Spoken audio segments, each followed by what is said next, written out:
सबको जय मसीह की। हमारे YouTube चैनल पर आप सबका स्वागत है। प्रिय भाई और बहनों को, अगर आप हमारे चैनल पर नए हैं तो वीडियो को लाइक, शेयर और सब्सक्राइब जरूर करें। यीशु और सामरी स्त्री की कहानी, यूहन्ना 4:42। फिर जब प्रभु को मालूम हुआ कि फरीसियों ने सुना है कि यीशु यूहन्ना से अधिक चेले बनाता और उन्हें बपतिस्मा देता है, यद्यपि यीशु आप नहीं वरन उसके चेले बपतिस्मा देते थे, तब यहूदिया को छोड़कर फिर गलील को चला गया और उसको सामरिया से होकर जाना अवश्य था। सो वह सुखार नाम सामरिया के एक नगर तक आया जो उस भूमि के पास है जिसे याकूब ने अपने पुत्र यूसुफ को दिया था, और याकूब का कुआं भी वहीं था। सो यीशु मार्ग का थका हुआ उस कुएं पर यूं ही बैठ गया, और यह बात 6ठे घंटे के लगभग हुई। इतने में एक सामरी स्त्री जल भरने को आई। यीशु ने उससे कहा, मुझे पानी पिला, क्योंकि उसके चेले तो नगर में भोजन मोल लेने को गए थे। उस सामरी स्त्री ने उससे कहा, तू यहूदी होकर मुझ सामरी स्त्री से पानी क्यों मांगता है? क्योंकि यहूदी सामरियों के साथ किसी प्रकार का व्यवहार नहीं रखते। यीशु ने उत्तर दिया, यदि तू परमेश्वर के वरदान को जानती और यह भी जानती कि वह कौन है जो तुझसे कहता है, मुझे पानी पिला, तो तू उससे मांगती और वह तुझे जीवन का जल देता। स्त्री ने उससे कहा, हे प्रभु, तेरे पास जल भरने को तो कुछ है भी नहीं, और कुआं गहरा है, तो फिर वह जीवन का जल तेरे पास कहाँ से आया? क्या तू हमारे पिता याकूब से बड़ा है, जिसने हमें ये कुआं दिया और आप ही अपने संतान और अपने ढोरों समेत उसमें से पिया?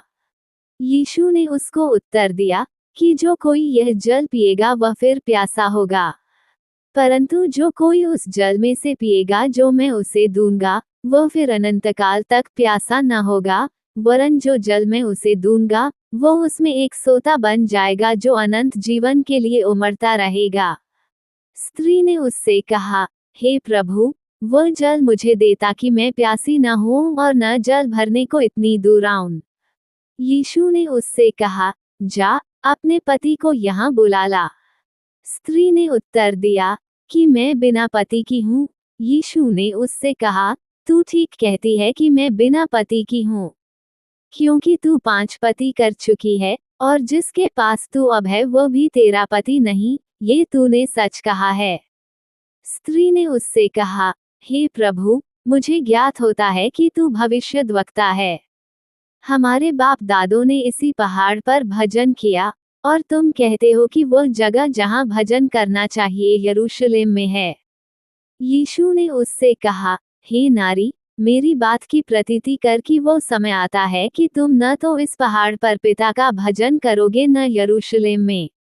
तुम जिसे नहीं जानते उसका भजन करते हो, और हम जिसे जानते हैं उसका भजन करते हैं, क्योंकि उद्धार यहूदियों में से है।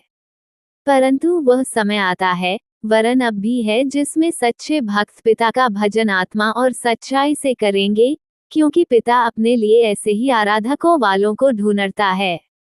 परमेश्वर आत्मा है, और अवश्य है कि उसकी आराधना करने वाले आत्मा और सच्चाई से आराधना करें। स्त्री ने उससे कहा, मैं जानती हूँ कि मसीह जो ख्रिस्त कहलाता है आने वाला है, जब वह आएगा तो हमें सब बातें बता देगा। यीशु ने उससे कहा, मैं जो तुझसे बोल रहा हूँ वही हूँ। चेलों की वापसी। इतने में उसके चेले आ गए और अचंभा करने लगे कि वह स्त्री से बातें कर रहा है, तो अभी किसी ने न कहा कि तू क्या चाहता है या किस लिए उससे बातें करता है। तब स्त्री अपना घड़ा छोड़कर नगर में चली गई और लोगों से कहने लगी, आओ, एक मनुष्य को देखो जिसने सब कुछ जो मैंने किया मुझे बता दिया, कहीं ये तो मसीह नहीं है? सो वे नगर से निकलकर उसके पास आने लगे। इतने में उसके चेले यीशु से यह विनती करने लगे कि हे रब्बी, कुछ खा ले। परंतु उसने उनसे कहा, मेरे पास खाने के लिए ऐसा भोजन है जिसे तुम नहीं जानते। तब चेलों ने आपस में कहा, क्या कोई उसके लिए कुछ खाने को लाया है? यीशु ने उनसे कहा, मेरा भोजन यह है कि अपने भेजने वाले की इच्छा के अनुसार चलूं और उसका काम पूरा करूं। क्या तुम नहीं कहते कि कटनी होने में अब भी 4 महीने पड़े हैं? देखो, मैं तुमसे कहता हूँ, अपनी आंखें उठाकर खेतों पर दृष्टि डालो कि वे कटनी के लिए पक चुके हैं। और काटने वाला मजदूरी पाता और अनंत जीवन के लिए फल बटोरता है, ताकि बोने वाला और काटने वाला दोनों मिलकर आनंद करें। क्योंकि इस पर यह कहावत ठीक बैठती है कि बोने वाला और है और काटने वाला और। मैंने तुम्हें वह खेत काटने के लिए भेजा जिसमें तुमने परिश्रम नहीं किया, औरों ने परिश्रम किया और तुम उनके परिश्रम के फल में भागी हुए। और उस नगर के बहुत सामरियों ने उस स्त्री के कहने से, जिसने ये गवाही दी थी कि उसने सब कुछ जो मैंने किया है मुझे बता दिया, विश्वास किया। तब जब ये सामरी उसके पास आए तो उससे विनती करने लगे कि हमारे यहाँ रह, सो वह वहां 2 दिन तक रहा। और उसके वचन के कारण और भी बहुतेरों ने विश्वास किया। और उस स्त्री से कहा, अब हम तेरे कहने ही से विश्वास नहीं करते, क्योंकि हमने आप ही सुन लिया और जानते हैं कि यही सचमुच में जगत का उद्धार करता है।